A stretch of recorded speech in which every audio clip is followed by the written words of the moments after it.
Bueno, el partido de hoy sabemos que es un partido para ganar sí o sí, porque si no, jodido, ¿no? El partido estaba muy duro, muy intenso y sabemos cómo jugar el Lealtad. Y entonces venimos aquí con la cabeza arriba para ganar el partido.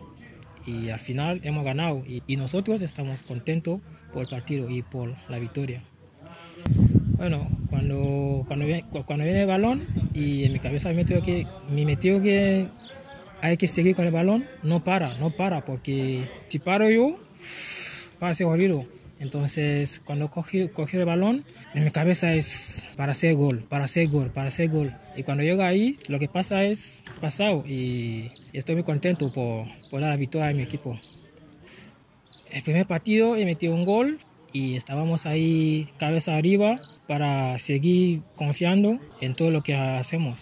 Y este partido es el no sé, es que el partido es para ganar. Si no ganamos, no sé. Lo que pasa es que lo mucho en el primer partido y este partido, el último partido también, estaba muy contento por el gol. Porque si no, Popio Langueo es un equipo que me gusta mucho. Y si no ganamos ese partido, va a ser jodido. No solo para el equipo, pero la gente ahí en Langreo, ¿sabes?